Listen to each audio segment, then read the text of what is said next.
Hey everyone, welcome to CLAT point and let's start today's the Hindu news discussion. आज के session में हम देखिए कुछ जो इंपॉर्टेंट एडिटोरियल्स आज के द हिंदू न्यूज़पेपर से होंगे वो कवर करेंगे। देन कुछ न्यूज़ इन शॉर्ट जो न्यूज़पेपर में आई है वो देखेंगे। तो चलिए फिर शुरुआत करते हैं। गाइस देखो, पहला एक आर्टिकल आया है अफगानिस्तान के अंदर से। आपको पता है यूएस ने एग्जिट किया है और उसके बाद कैसे पॉलिटिक्स चेंज हुई है, क्या वर्ल्ड का मतलब अभी डायनामिक्स हो गया है, इंडिया पे क्या प्रभाव पड़ रहा है। तो ये सारी चीज़ें इस एडिटोरियल के अंदर है और इसी से रिलेटेड हम चीज़ें निकाल के और हमारे एग्जाम के पर्सपेक्टिव से जो जो चीज़ें बनती हैं वो सब कवर करने की कोशिश करेंगे। तो चलिए फिर शुरुआत करते हैं। सबसे पहले देखिए थोड़ा सा अफगानिस्तान के बारे में जान लेते हैं। अफगानिस्तान जो है ना एक लैंडलॉक कंट्री है। लैंडलॉक मतलब समझते हो, जो चारों तरफ से देशों से घिरी हो। जैसे कि मान लो आप अगर किसी कंट्री की बात करो और उसके चारों तरफ लैंड है तो उसे क्या बोल देते हैं, लैंडलॉक कंट्री। तो इसीलिए अफगानिस्तान को यहाँ पे लैंडलॉक कंट्री की तरह बोला गया है। अफगानिस्तान का जो हाईएस्ट पॉइंट है उसे कहा जाता है माउंट नौशेक और ये आपका northern and eastern hemisphere of the earth में स्थित है। अफगानिस्तान जो है वो 6 नेशंस के द्वारा घेरा हुआ है। सबसे पहले इधर Pakistan, then Iran, Turkmenistan, Uzbekistan, Tajikistan और यहाँ पे है चाइना। तो 6 कंट्रीज जो अफगानिस्तान को घेरती हैं वो है Pakistan, Iran, Turkmenistan, Uzbekistan, Tajikistan और चाइना। इसके बाद देखिए अफगानिस्तान की अभी आपको पता है कुछ दिन पहले हुआ ये था कि यूएस ने अपनी ट्रूप्स को वहां से विड्रॉल कर लिया था और उसके बाद से तालिबान शासन में वहां पे आ गया था। तो सबसे पहले जानने की कोशिश करते हैं कि ये तालिबान है क्या, कैसे इसका एग्जिस्टेंस आया और किस तरीके से तालिबान का जो धीरे धीरे ग्रोथ हुआ अफगानिस्तान के अंदर, और ऐसा क्या हो गया कि वहां की जो सरकार है वो तालिबान से बिना लड़े ही हार गई। इवन वहां की जो फोर्सेस थी उन्होंने तालिबान से फाइट तक नहीं करी और पहले ही गिव अप कर दिया। तो देखिए तालिबान जो है ना, इसका बेसिकली मीनिंग पश्तो लैंग्वेज के अंदर है स्टूडेंट्स। और ये देखिए जो तालिबान है ना, पहले ये आप कह सकते हो कि यूएस और पाकिस्तान के सपोर्ट से बनी थी। ये भी इसकी हिस्ट्री में हम आएंगे। बस आप ये ध्यान रखो कि पहले ना ये मुजाहिदीन फाइटर्स करके बनाए गए थे और बाद में वही जो हैं आपके तालिबान के नाम से जाने लगे। कि क्यों बनाए गए थे मुजाहिदीन, आपके जो फाइटर्स थे। एक्चुअली में देखो बात ये थी कि तालिबान के आने से पहले, मुजाहिदीन फाइटर्स के बनाने से पहले अफगानिस्तान के अंदर जो है वो कम्युनिस्ट गवर्नमेंट का एंट्री हो गई थी, ठीक है, 1978 के अंदर। और आपको पता है कि सोवियत यूनियन जो है वो भी कहीं ना कहीं जितनी भी वर्ल्ड में कम्युनिस्ट पार्टीज हैं या कम्युनिस्ट कंट्रीज हैं वहां पे काफी ज्यादा रुचि रखता है, जिसके चलते हुए सोवियत यूनियन ने इंटरफेयर किया पाकिस्तान के अंदर। जब सोवियत यूनियन ने पाकिस्तान के अंदर इंटरफेयर किया तो उन्होंने वहां पे जो मौजूदा वहां के हेड थे उनको हटा के अपना एलाई को वहां पे प्रेसिडेंट की तरह बना दिया। बाबरक कमाल को नया प्रेसिडेंट बना दिया अफगानिस्तान का, और उससे पहले वहां पे हफीजुल्ला अमीन जो थे इनको हटा दिया। ये कूप करी गई थी यहाँ पे यूएसएसआर के द्वारा, सोवियत यूनियन के द्वारा। रशिया इसलिए नहीं बोला जा रहा है क्योंकि तब डिसइंटीग्रेट नहीं हुआ था आपका सोवियत यूनियन। फिर देखिए हुआ क्या कि इन सब से लड़ने के लिए Pakistan, Saudi Arabia, Egypt, USA, China, इन सब की बैकिंग से मुजाहिदीन फाइटर्स तैयार किए गए जिनको ट्रेन पाकिस्तान में किया जाता था। और फिर यहाँ पे इंसर्जेंसी शुरू हुई। ये फाइट जब धीरे धीरे होने लगी तो 1994 तक आते आते जो है वो आपका कह सकते हो कि रशिया ने जो है वो गिव अप कर दिया। और एग्जैक्टली जो ईयर था 1989 में सोवियत यूनियन ने जो है अपनी ट्रूप्स को विड्रॉल कर लिया और उसके बाद काफी हद तक जो चीजें थी वो सीधे कंट्रोल में चली गई मुजाहिदीन फाइटर्स के। ये मुजाहिदीन फाइटर्स जो हैं 1992 में काबुल को अपने कंट्रोल में लेते हैं और देखते देखते आपको देखने को मिलता है कि 1994 तक एंटायर कंट्री जो है वो इनके हाथ में आ जाती है और फिर इनको तालिबान के नाम से जाने लगा। तो ये हमने कुछ इतिहास जाना, ये किस तरीके से तालिबान का क्रिएशन हुआ। तालिबान जो है एक सुन्नी फंडामेंटलिस्ट ऑर्गेनाइजेशन है। 1996 से 2001 के बीच में ये इन्होंने शासन किया है अफगानिस्तान के अंदर। जैसे कि आपको पता है, मैंने बताया यूएसएसआर चला गया था, उसके बाद ये जो मुजाहिदीन फाइटर्स थे इन्होंने कंट्रोल लिया और उसके बाद तालिबान के नाम से इन्होंने सत्ता में रहे भी 1996 से 2001 के बीच में। इनके जो करेंटली हेड है इनका नाम है हिबतुल्ला अकुनजादा और मुल्ला उमर इसको फाउंडर बोले जाते हैं तालिबान की, जिनकी 2013 में मृत्यु हो गई थी। ऑफिशियली तालिबान अपने आप को कहता है Islamic Emirates of Afghanistan. Taliban का जो पश्तो में मीनिंग होता है वो होता है स्टूडेंट, ठीक है। तो हमने एक थोड़ा सा इतिहास जाना तालिबान के बारे में, हमने जाना कि क्या किस तरीके से आया, कुछ इसके जो स्ट्रक्चर है उसके बारे में जानने की कोशिश करी। फिर देखो हुआ क्या कि 1996 से 1995 1996 से 2001 तक जो है पाकिस्तान जो अफगानिस्तान है वो कंट्रोल में रहा आपके तालिबान के। फिर हुआ आपके 9/11 का अटैक और नाटो के कोलिशन से यूनाइटेड स्टेट्स ने इन्वेड किया और जल्दी से जल्दी मतलब कह सकते हो बहुत ही फास्ट वहां पे अफगानिस्तान के अंदर तालिबान का कंट्रोल कम कर दिया, बहुत कम कर दिया। और ज़्यादा चीज़ें जो हैं वो गवर्नमेंट के हाथ में एक गवर्नमेंट स्टेब्लिश करके अफगानिस्तान के अंदर यूएस ने थमा दिया और उन्होंने हामिद करजाई को एज ए लीडर की तरह वहां पे घोषित किया। उसके बाद यूएस की फोर्सेस डिप्लॉय करी गई अफगानिस्तान में। यूएस की फोर्सेस पहले खुद सारी चीजें देखती थी, फिर उन्होंने अफगानिस्तान के सोल्जर्स को ट्रेन करना शुरू किया और इस तरीके से चीजें आपको देखने को मिली। आज भी एक इंसर्जेंट ग्रुप की तरह तालिबान को कुछ लोग देखते हैं, कुछ लोग उसको एक्सेप्ट भी करते हैं कि हाँ भाई तालिबान एक पावर में आ चुका है। तो 16 अगस्त 2021 की बात है जब पहली बार तालिबान ने फिर से कैप्चर किया अफगानिस्तान को, क्योंकि उससे पहले जो यूएस है उन्होंने अपनी ट्रूप्स को विड्रॉ कर लिया था। काफ़ी समय से चीज़ चल रही थी, डोनाल्ड ट्रंप के समय से चीज़ चल रही थी कि यूएस जो है ट्रूप्स को विड्रॉ करेगा। तो एक मेजर कारण क्या है जिसकी वजह से यूएस ने अपनी ट्रूप्स को विड्रॉ किया है? तो सबसे पहले देखो इसका एक मेजर कारण जो गाइज है ना वो ये है कि यूएस ने काफ़ी समय से अपना बहुत सारा पैसा जो है वो अफगानिस्तान में खर्च कर दिया। अपने काफ़ी सारे सोल्जर्स यहाँ पे इन्होंने डिप्लॉय किए हैं, काफ़ी सारे सोल्जर्स की इनकी यहाँ पे मृत्यु भी हुई है। तो एक बहुत ही सिंपल यूएस का जो यहाँ पे कॉन्सेप्ट था वो ये था कि हम हमारा फंड जो है वो हमारे देश के लोगों पे खर्च करें, बाहरी कंट्रीज पे क्यों खर्च करें। और अफगानिस्तान के अंदर वो कोई सॉल्यूशन भी नजर नहीं आ रहा। सोचिए इतने समय से यूएस है लेकिन वहाँ पे चीज़ें जो हैं वो सॉर्ट आउट नहीं हो रही हैं। गवर्नमेंट जो है आपने स्टेब्लिश तो कर दी लेकिन वो चला नहीं पा रही है। तो इस चलते हुए इन सब चीज़ों को ध्यान में रखते हुए यूएस ने काफ़ी पहले डिसाइड कर लिया था कि उन्हें अपनी फोर्सेस को अफगानिस्तान से आउट करना है।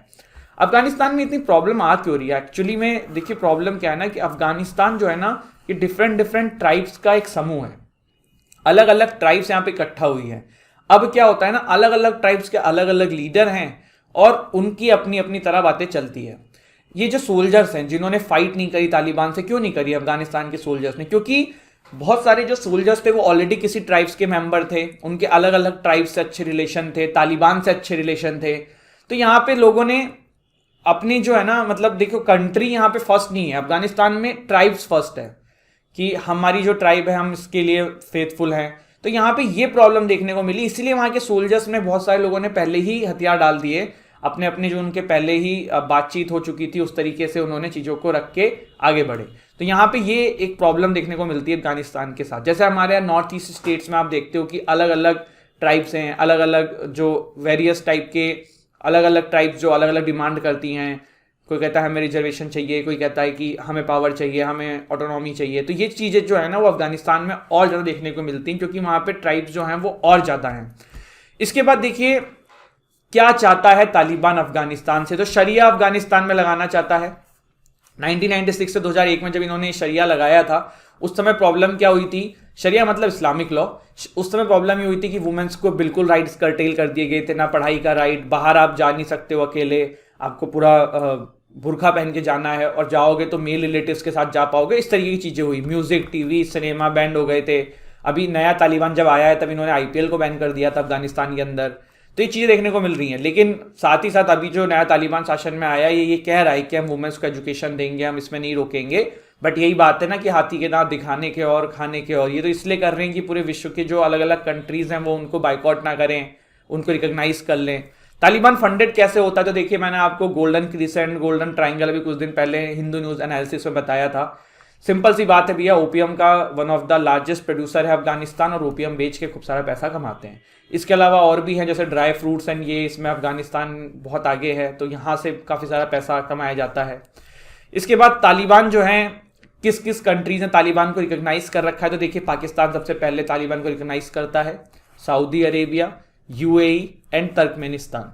यहाँ पे इन 4 कंट्रीज ने तालिबान को आप कह सकते हो कि एक्सेप्ट कर रखा है, रिकॉग्नाइज कर रखा है। चाइना भी इनडायरेक्टली इसको रिकॉग्नाइज करने की कोशिश कर रहा है। बाकी कंट्रीज भी डिप्लोमेटिकली जो है वैसे तो डायरेक्टली इन्वॉल्व नहीं हो रहे हैं तालिबान के साथ, लेकिन कम्युनिकेशन रख रहे हैं क्योंकि इन दी एंड सबको पता है कि तालिबानी कंट्रोल में रखा हुआ है अफगानिस्तान को और आगे भी रखेगा। इंडिया अभी तालिबान से पहले बात नहीं करता था जब वहाँ पे गवर्नमेंट थी जब उनकी सरकार थी, और काफ़ी सारे जानकार जो है इसको क्रिटिसाइज करते थे कि भैया तालिबान कल को शासन में आना ही है, आप एक पैरेलल टॉक्स जो है तालिबान के साथ चलाइए, क्योंकि कल को तालिबान शासन में आ जाएगा तो इंडिया को बहुत नुकसान हो सकता है। पाकिस्तान का अगर सपोर्ट करने लग जाएगा तालिबान तो फिर इंडिया के इंटरनल मैटर्स में इंटरफेयर करेगा और भारत में काफ़ी सारा जो आप कह सकते हो वायलेंस बढ़ सकता है, टेररिज्म अटैक बढ़ सकता है। तो ये चीज़ कही जाती थी, पर अब भारत ने जो है तालिबान से कम्युनिकेशन जो है वो चैनल बना लिया है and they are in talks, तो ये चीज़ ठीक है। इसके बाद क्या है, भारत के लिए अफगानिस्तान क्यों इंपॉर्टेंट है, तो देखो सबसे पहली चीज़ ना, भारत ने अफगानिस्तान में बहुत ज़्यादा इन्वेस्टमेंट किया है। अफगानिस्तान के अंदर काफ़ी सारे डैम्स हमने बनाए हैं, वहाँ की पार्लियामेंट की बिल्डिंग हमने बनाई है, और इसके अलावा बहुत सारे इन्वेस्टमेंट वहाँ पे हमने कर डाला है। जब वहाँ पे उनकी सरकार थी तो काफ़ी अच्छा रिलेशन भी बिल्ड किया था। तो अफगानिस्तान हम बहुत ही क्लोज एलाई की तरह हमारे लिए था, लेकिन अब जब तालिबान वहाँ पे आ गया है तब भारत को चीज़ें जो डायनामिक्स है वो बदलते हुए नजर आ रही हैं। इसके अलावा बायलेटरल ट्रेड जो है ना इंडिया और अफगानिस्तान का, वो बड़ा अच्छा है। 1.3 बिलियन डॉलर के आसपास इन्होंने बायलेटरल ट्रेड 2019 से 20 में क्रॉस किया है। अगर आप इंपोर्ट और एक्सपोर्ट देखो तो अफगानिस्तान ने भारत के अंदर 500 मिलियन डॉलर के आसपास का एक्सपोर्ट किया है, वहीं भारत ने 900 मिलियन डॉलर के आसपास का एक्सपोर्ट किया। एक्सपोर्ट मतलब आप सामान बेच रहे हो, इंपोर्ट मतलब आप सामान खरीद रहे हो। क्या खरीदते हैं हम? बेसिकली ड्राई फ्रूट्स, ये और ओपियम तो दवाइयों में यूज़ होता है, ये फार्मास्यूटिकल्स में। आपको पता है भारत फार्मास्यूटिकल्स का बहुत बड़ा हब है, यहाँ पे काफ़ी ज़्यादा मैन्युफैक्चरिंग होती है, तो वहाँ पे इसका यूज़ होता होगा। इसके बाद 2 एयर कॉरिडोर्स भी थे हमारे, काबुल दिल्ली वाला, हेरात दिल्ली वाला। मेरा एक क्वेश्चन है जो आप लोग मुझे कमेंट सेक्शन में बताएंगे। भारत ने एक ऑपरेशन चलाया था अफगानिस्तान के अंदर तालिबान के आने के बाद कि वहाँ पे जो सिख हैं, हिंदू लोग हैं जो फंस गए हैं, जो सीए वाला मामला था, उन लोगों को भारत में लाया गया है तालिबान के आने के बाद। तो उस ऑपरेशन का नाम मुझे कमेंट सेक्शन में आप सभी लोग बताएंगे। आगे बढ़े उससे पहले आप लोग चाहें तो हमारे वेरियस कोर्सेज में इनरोल कर सकते हैं। DU-LLB का कोर्स चल रहा है, क्लैट का जीके बूस्टर चल रहा है, this is one stop solution for current affairs and GK booster, जो क्लैट 2022 में देने वाले हैं उनके लिए।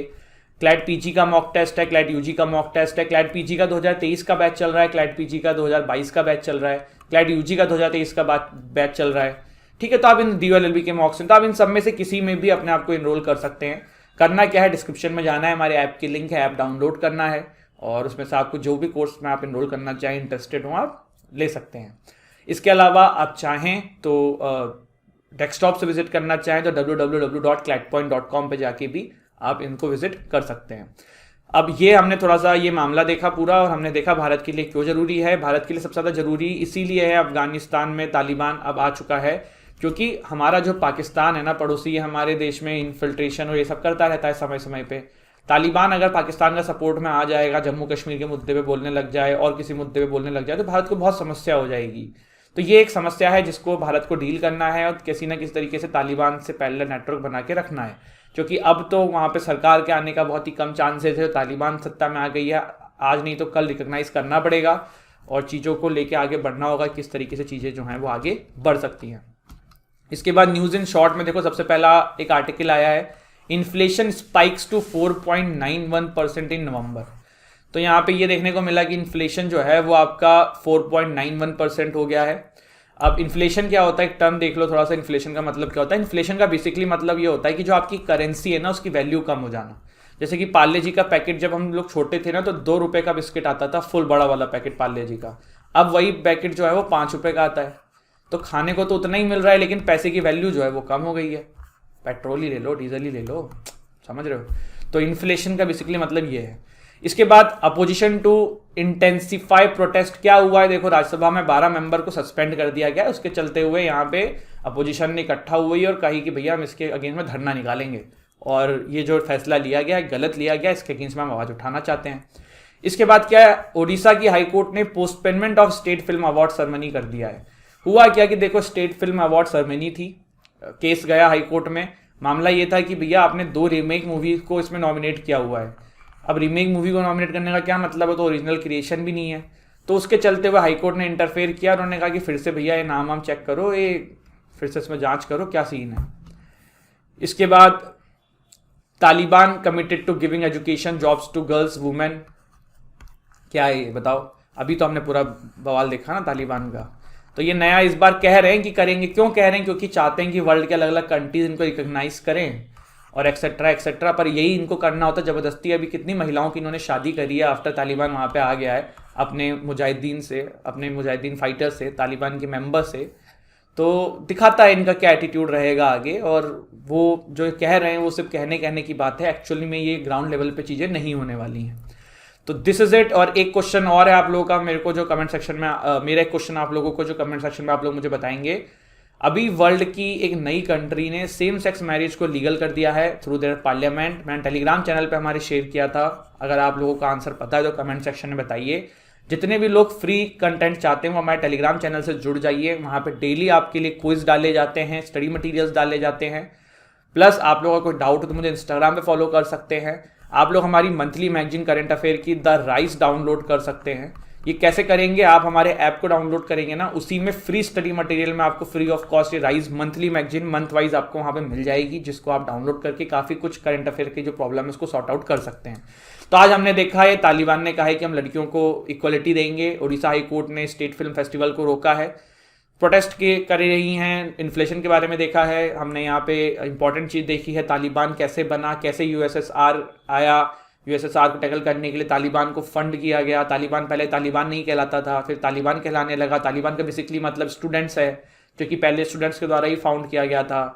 फिर 26/11 के अटैक के बाद 9/11 के अटैक के बाद जो है यूएस ने इंटरफेयर किया, तालिबान की शक्ति को कम किया, बट फाइनल कोई सोल्यूशन नहीं निकल रहा था। तो इन दी एंड देखने को ये मिला कि यूएस जो है वो एग्जिट कर गया तालिबान से। ठीक है, तो ये सारी चीज़ें हैं and this is it. Thank you so much guys for listening. And आप लोग चाहें तो वीडियो को इस चैनल को सब्सक्राइब कर सकते हैं, वीडियो को शेयर कर सकते हैं अपने दोस्तों के साथ। डेली आपको द हिंदू एनालिसिस इस चैनल पर मिलेगा। टाइम मैं फिक्स नहीं कर रहा हूँ क्योंकि टाइम ऊपर नीचे हो जाता है, पर डेली 11 बजे सुबह से पहले आपको ये हिंदू एनालिसिस मिल जाएगा, जो आपके सारे law entrance test specially CLAT, DULLB, CLAT PG सबके लिए बहुत इंपॉर्टेंट हो सकता है। Thank you so much guys. जय हिंद, जय भारत।